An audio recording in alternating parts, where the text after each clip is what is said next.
করিমনগরে গরিব এক কৃষক বাস করত। কি গো শুনছো?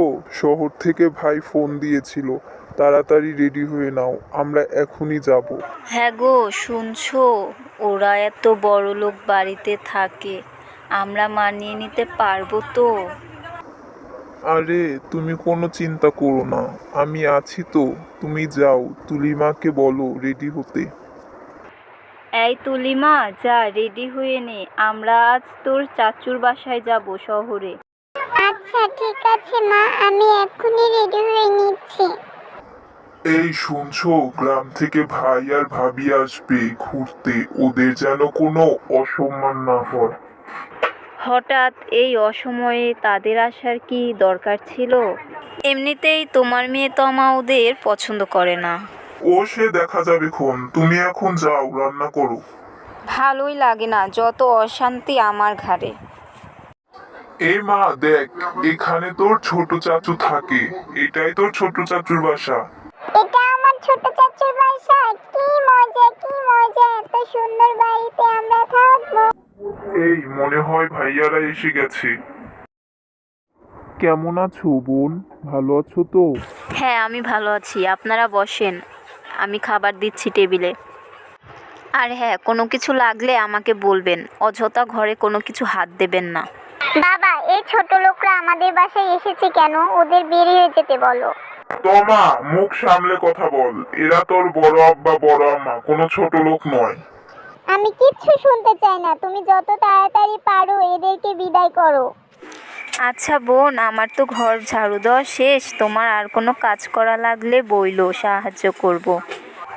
এখানের তো সব কাজ শেষ, বাথরুমে তোমার কিছু কাপড় চোপড় ছিল, ওইগুলো একটু ধুয়ে দিলে ভালো হতো। ভাইয়া, তোমার দিনকাল কেমন যাচ্ছে? গ্রামের অবস্থা কেমন? এই তো রে ভাই, মোটামুটি খুব ভালোই যাচ্ছে। তোরা ভালো আছিস তো? এই কেউ ভুট্টা বসেও না, বসে খা তাড়াতাড়ি, খেয়ে ল্যাট্রিনে যাবি 1000 বার, ওটাতে জোলাপ মিশানো আছে। বোন কেমন করে যেন আমার দিকে তাকাচ্ছে। ওমা, আমার পেটের মধ্যে দেখি গড়গড় করছে। তোমাদের বাথরুমটা কোথায় বোন, আমাকে একটু দেখিয়ে দেবে? মা, কি ব্যথা, পেটের মধ্যে গড়গড় করছে। আমি পারছি না তো। ওমা, বাথরুমে তো এলাম, হাগু করব কোথায়? আমার যে অনেক হাগু পেয়েছে।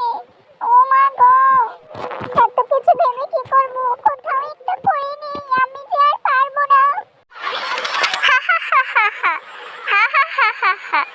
মা জানো, আমি ওই গেঁয়ো ভূতটাকে এখানে তোর বাবাও আছে, ওরা শুনতে পারলে যে কেলেঙ্কারি হয়ে যাবে। ভাইয়া, তুমি কিছু মনে করো না, আমার মেয়ের হয়ে আমি তোমার কাছে লজ্জিত। আরে ভাই, তুই এগুলো কি বলছিস? ও তো অনেক ছোট, আমি কিছু মনে করিনি। তাছাড়া আমরা গ্রামের লোক, সহজ সরল মানুষ, শহরের এত ভালো মন্দ বুঝি না রে ভাই, আমরা ওখানেই ভালো আছি। তোমাদের উপরে যে কি রাগ হচ্ছে, আমি কতবার বলেছি আমার ভাইয়ের সাথে ভাবির সাথে একটু ভালো ব্যবহার করবে। তোমরা মা মেয়ে তো এটাই চেয়েছিলে, আমার ভাই আর ভাবি চলে যাক। তোমরা কাদের গেয়েও ভূত বলো, যারা আমাকে গ্রামের থেকে টাকা পয়সা পায় মানুষের মতো মানুষ করেছে, তাদের কারণে আজ আমি প্রতিষ্ঠিত, এত বড় বাড়ির মালিক। আর তোমরা আমার ভাই ভাবিকে একটা দিন পর্যন্ত থাকতে দিলে না। দূর হও আমার চোখের সামনে থেকে। ভুল হয়ে গেছে, আমাদের ক্ষমা করে দাও, আমরা আর কখনোই এমনটা করব না।